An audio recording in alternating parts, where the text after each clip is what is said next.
Good morning, sir. Good morning, everyone. I'm Alliyah Kaye Condino, and today I will be presenting a report about the other types of compensation. So, when we say compensation, it refers to the payment or benefits that an individual receives in exchange for their work or services. Compensation is an essential aspect of employment as it motivates employees and reflects the value of their contributions to the organizations. As you already know, there is more to a compensation package than just pay. There are many other aspects to the creation of a good compensation package, including not only pay but incentive pay and other types of compensation. First, we will discuss benefits that are mandated by the federal government, and then we will discuss types of voluntary benefits, including both incentive pay and other types of compensation. First mandated by the federal government is the Social Security and Medicare. The Social Security Act of 1935 requires employers to withdraw funds from workers' paychecks to pay for retirement benefits. This is called a payroll tax. Please note that all organizations are legally compelled to offer this benefit. After several revisions, we now call this WASD, or the Old Age Survivors Disability and Health Insurance Program. One of the purposes of Social Security and Medicare are Social Security provides financial assistance to retirees, people with disabilities, and survivors of deceased workers. The goal is to ensure a basic level of income for those who can no longer work or who need support due to certain life circumstances. And then the Medicare is a federal health insurance program primarily for people age 65 and older, but it also covers certain younger people with disabilities and individuals with specific medical conditions. Next mandated by the federal government is the Unemployment Insurance and Workers' Compensation.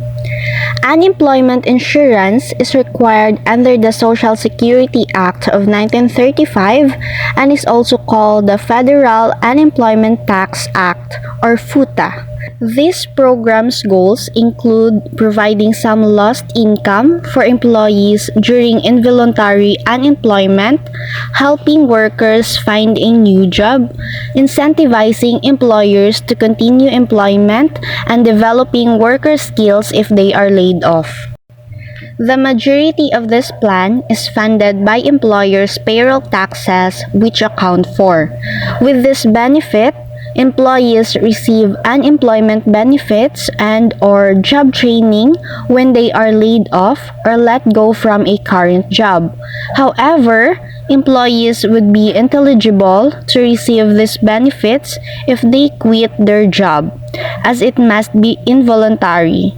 Just like Social Security, this payroll tax on employers is required. Next mandated by the federal government is the COBRA. While the government does not require companies to provide healthcare and medical benefits to employees, the Consolidated Omnibus Budget Reconciliation Act, or COBRA, requires companies to allow employees to extend their group coverage for up to 30 to 6 months. The restrictions for this plan include the requirement of qualifying event that would mean a loss of benefits such as termination or reduction in hours.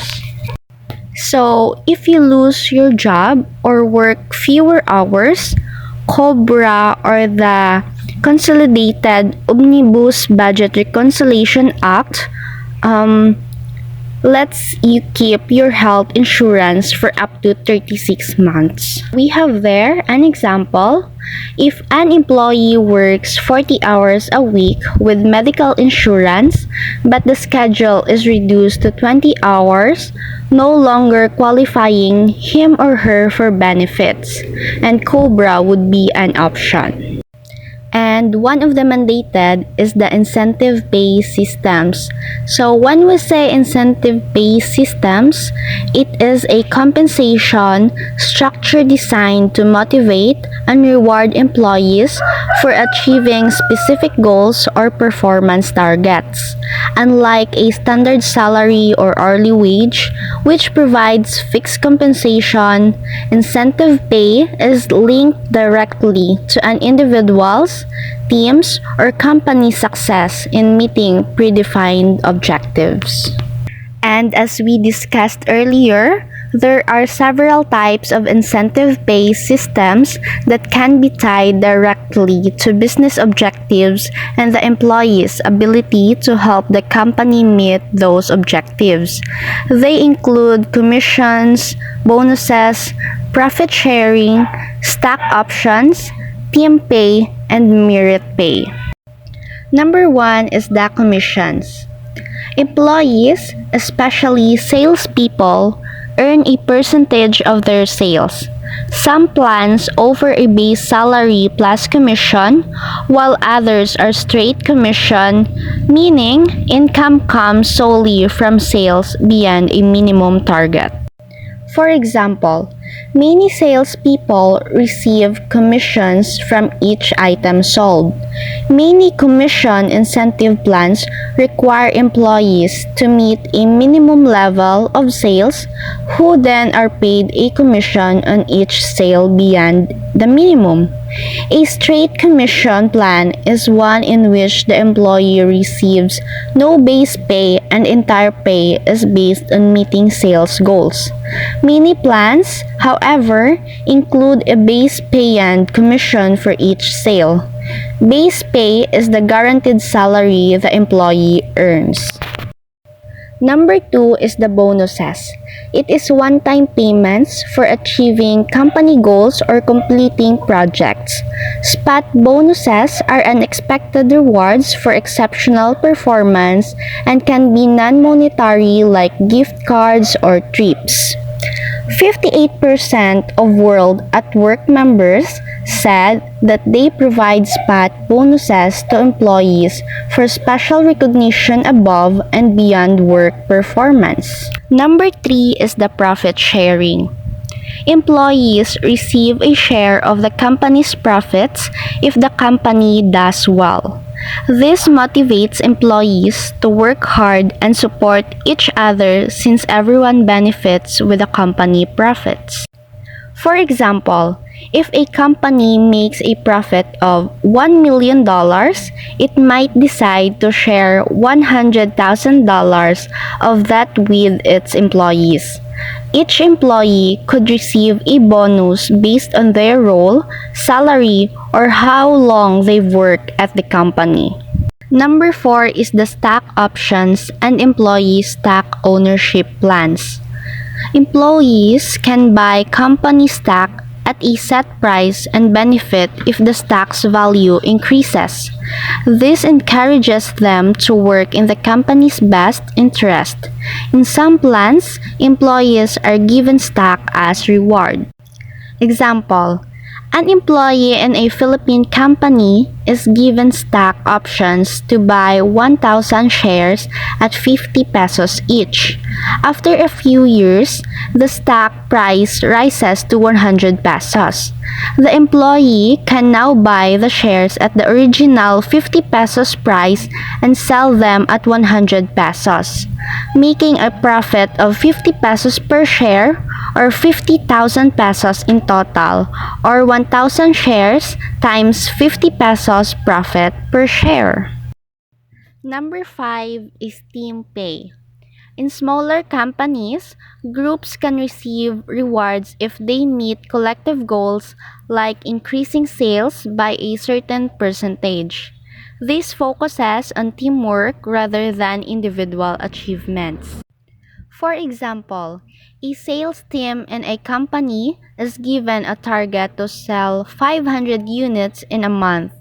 If the team meets or exceeds this goal, they all receive a bonus, such as an extra 5,000 pesos each. This encourages the team to work together to achieve the target. Number 6 is the merit pay. This is a pay raise based on how well an employee performs, usually determined by annual performance reviews. However, since it is typically given once a year, it may not offer as much motivation as other types of incentives. For example, a teacher receives a merit pay increase of 3,000 pesos per month because their students consistently achieve high scores on exams. This reward is based on the teacher's excellent performance in the classroom. And this one is only voluntary, which is the medical insurance. Medical insurance usually includes hospital expenses, surgical expenses, and routine healthcare visits. Most insurance plans also allow for wellness visits and other alternative care. Example, massage and acupuncture within the plans. Many employers also offer vision and dental care benefits as part of their benefits packages. Disability insurance is also provided by some employers as well. We will discuss each of these in detail next. So as you can see from MetLife's 9th annual study in 2010, cost containment is an important aspect to healthcare plans. In medical insurance, as the HR professional, it will likely be your responsibility to choose the healthcare plan that best meets the needs of your employees. Some options include the following. First, the fee-for-service plans.